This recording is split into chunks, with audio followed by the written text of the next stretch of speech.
So, hello everyone, it is Toby from Toby's Urban Sketch, and today we are sketching this. I know it's not an urban sketch, but it was a request for one of my famous places series of sketches, so virtual urban sketching. This is the 12 Apostles in Australia. So it's a sort of series of rock formations, very much a natural scene, but we can still use the same techniques. I'd love to know your thoughts on this, on the finished image.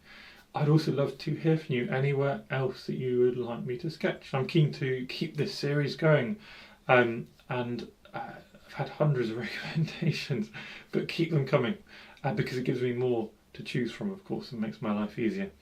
What we're going to be doing with this is just using our sort of normal urban techniques, our line work and hatching, and showing how we can actually pretty much do anything with it, as long as we're feeling confident and willing to be a bit loose. And through that we'll produce this interesting image. So without further ado, let's get sketching. So with that introduction, it is just time to get started. So I've recently got a little pack of trial papers, all different types of papers. So today I'm using Arches Aquarelle. It's rough, which is normally a little bit rougher than cold pressed.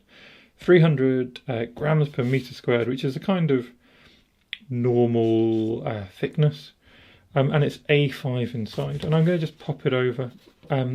This side has got a slightly rougher texture than this side, but my main reason for popping it over is so that I can sketch and not have all of this printed information.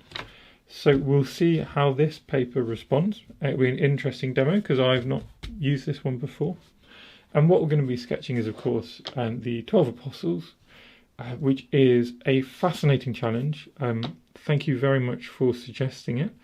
Not, of course, a building in sight, but that doesn't mean we can't use our same skills, our same techniques and our same looseness.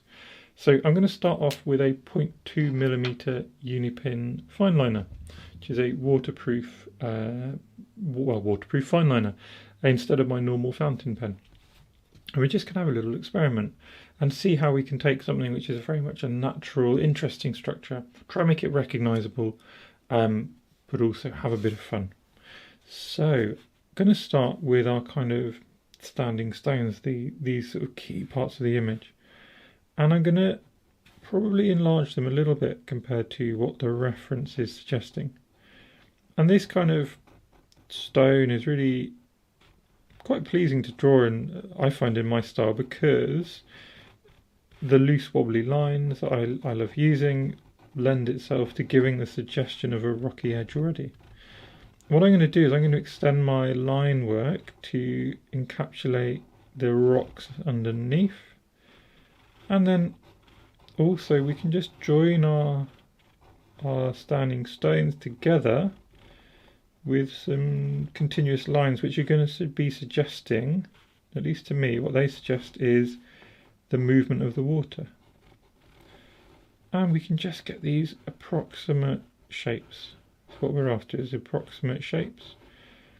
And finding those key points of contrast. So down this middle one, you'll see there's a really dark line, so we can go up and down a few times, produce that dark line, but also we can find that there's a few horizontal lines. So we go up and down and we produce those horizontal lines. Now this is very much a little study, isn't it? It's not being precise, it's not going to be a totally accurate image of these fascinating features, but that doesn't mean it won't be recognisable, and it certainly doesn't mean we won't just have a bit of fun doing it. And I'm going to try and get some level of accuracy, so that's why I've gone up and down, just to just grab what I thought was a bit sort of broader top of what I felt I'd missed. And then we'll go up to the next one, and we'll just, again, where you've got these really high contrast, you can go up and down a few times and produce just a sort of darker line, and then you can go along and use a bit of comparative measurement to get things about the right proportions. So you can see, for example, the base of this is approximately level with the base of this, while the top of this is approximately level with the top of that.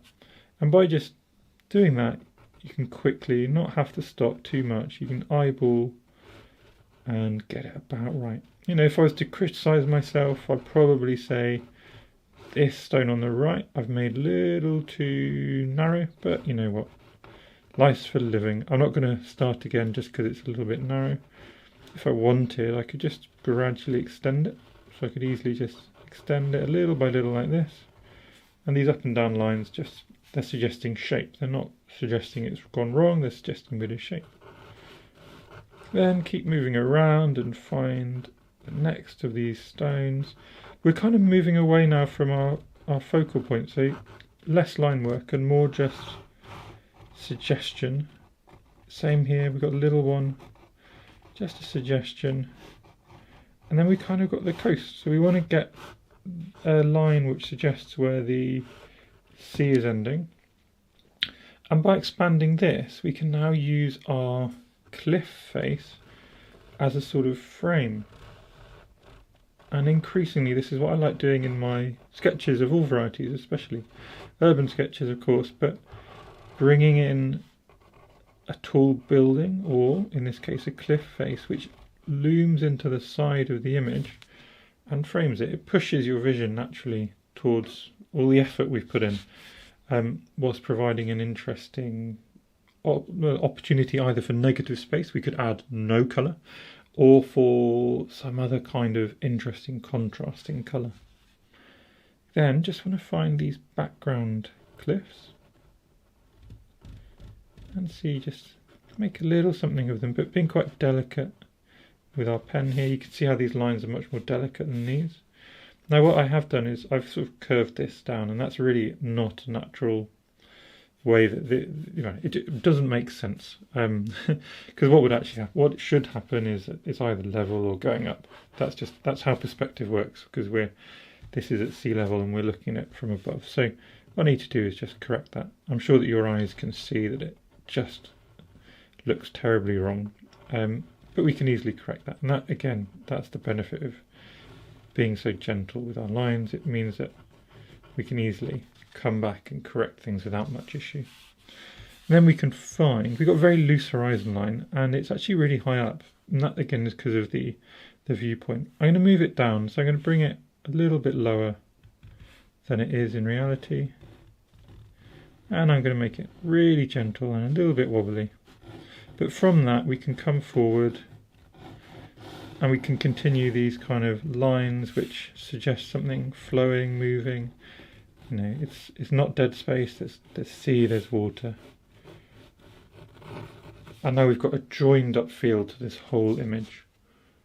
And it's, again, just using the same techniques that we always use for urban sketches, for buildings, but we're doing different shapes. And it's only the difference in shapes which is, well, different at all. With that in mind, a couple of things I'm going to add, just a little bit of hatching. So these background cliffs, we can just define them as a separate layer, as well as applying a light tone by applying a bit of hatching. And we can use the same idea of hatching. I'm going to change the direction of the hatching, so it's going to go diagonal now. And with that, we can show some simple shadows. So just really simply finding there's some really big areas of shadow, and we can just show those. We can expand them as well. So on this rock, I think it, at least for my eye, it's nice having a bigger shadow rather than just this small area. And we can add a bit of shadow here as well. And I don't know if you can tell, so just thinking about, remember using this paper I've never used before,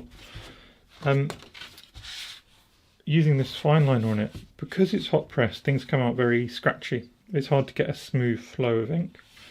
For me, that's great. I love it when we have these scratchy, like continuous but discontinuous lines, like here. It's all very bobbly. For me, that's really interesting. But it's worth recognising and thinking, when you use different papers, what do you enjoy and what do you like? So for me, the effects that we're getting are really lovely, quite delicate, because it's not producing a really quick, bold line, but certainly something I'm enjoying. I always have to use something for quite a while because I get a lot of enjoyment out of the experimentation side of things. So it will take me a while of using this kind of paper to decide if I really like it or if I more enjoy that it's different, if that makes sense. But for now, I think this effect is quite delicate feel to the line work is really nice, and it fits with what I enjoy doing normally. Now the colours. So I'm going to use my normal size 2 mop, quite a big mop. I always say it's about a size sort of 10 to 12 round, but remember with a mop you've got a much bigger belly. It doesn't just peter down, it's got a big belly of water, which means it's easy to add in sort of big, loose and fascinating washes. What I'm going to do, I'm going to start by, you can hopefully see where this water's going. I'm going to pull that around and push it into the shadows as well. So we're going to get a sky and a sea, which are a similar wash, which is also going up the shadows of these rocks. I'm going to start with a nice cobalt blue, and just by dropping it into that water, it's going to move around, do its own thing. And then I'm going to add, I think, an indigo, a darker colour, and the indigo's in my pan. Hopefully you can see there's a little bit of Perylene Violet there, so it's going to be a slightly different colour to indigo, but just adding another sort of dimension. And then I feel like we can extend this sky out a bit and maybe bring it down to this cliff face a bit as well. And then we also want to try and separate the sky and the sea to some extent. So I'm going to start gently with a little bit of phthalo blue and just push that in. And then we can move our wash around a bit. And hopefully you can see there's like now a subtle change in colour of that wash as it meets the sea. That doesn't need to be by any means perfect, so this I'm expecting to blend up and down, but it does still point our vision towards there being something different going on.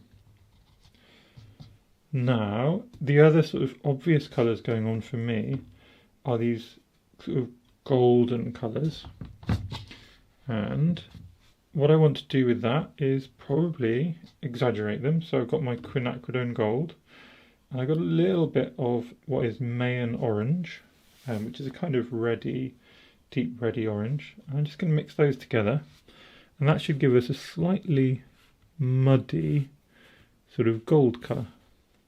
And that can come in and just pop in some of these rocks. And again, it should blend gradually with those shadows. So we don't want a unified wash. We want things to, well, I want things to move around.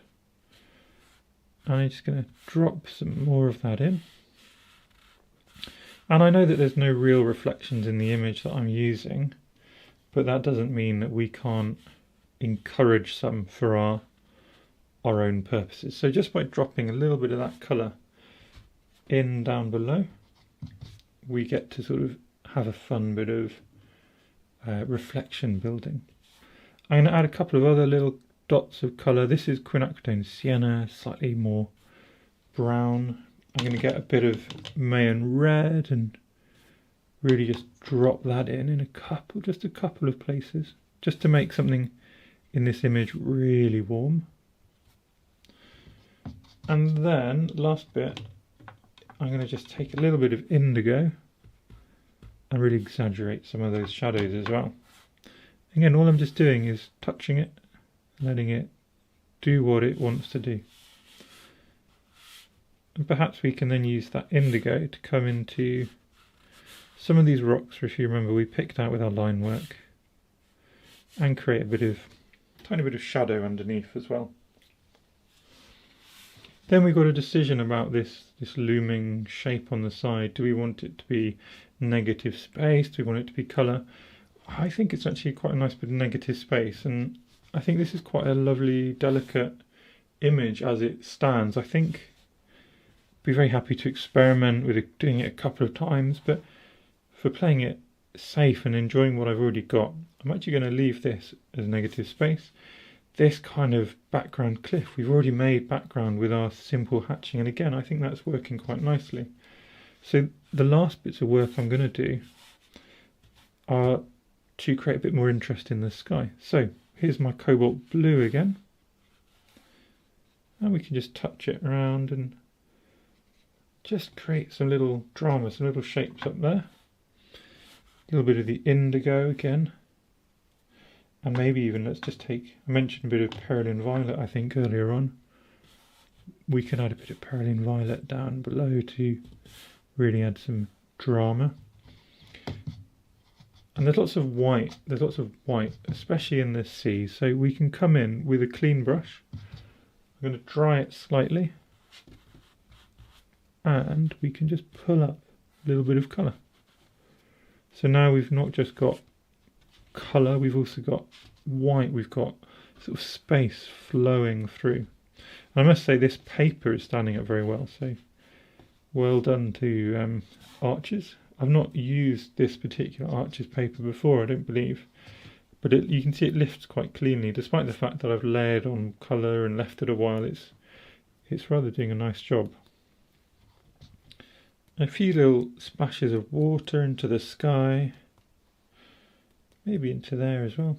I'm going to call that a little sketch done. I'm going to let it dry, because one thing I might do is come back in and reinforce some of this line work, but until we've seen it dry I'm not sure that it needs anything extra. So let's see in a few minutes what it looks like. So we are pretty much dry, not entirely, but dry enough to have a little go with our pen. And I think what will happen with our pen is we'll bring things forward, because at the moment this lovely loose wash means everything's in the same plane. So let's see what happens if we bring things forward by applying some slightly bolder line work. And to get bolder line work, I'm just going to be, number one, pressing a little bit harder, but number two, on watercolour paper, when paper's been wetted, the line work is naturally bolder. So we don't have to work very hard to really get what ends up being much bolder line work. In fact, we often have to be careful not to do the opposite and get it too bold. But let's see what happens. So starting off just by reaffirming this outline of our key areas of our subject, and perhaps adding in where we see some like opportunity for a bit more interest, adding in that interest with a few more lines. And then the same up here. Now you can see at times when the paper's a bit too wet, so not quite dried properly, because I'm a bit impatient, the pen can get a bit affected and not want to provide any ink if the nib gets too wet. So just watch out for that, and just, if you're not actually adding ink, just be a bit more patient and take a step back and wait a bit longer. But I think already, just by doing those few extra lines, things have come forward. We can do the same, I think, just really gently with our horizon. Again, I don't want to overdo it, I don't want to oversell the horizon, but we can do a little bit of something. And then also with these background lines, we can just reaffirm them, get a bit more structure. And lastly, this kind of coastal area, the bit where the sea ends and the sand begins, we can just find the edges of the colour and create a nice border. So now I really do think I'm done. So, of course, can you initial and sign, and just enjoy having done something different. Very much not an urban sketch today, but the same techniques, the same loose colours, the same wobbly lines. And yeah, I think it's quite effective. I think it's quite fun. Let me know what you guys think. If you enjoy my stuff, then please do subscribe, leave me a comment. And of course, any questions, just let me know as well. And thank you for watching. Here's a bit which needs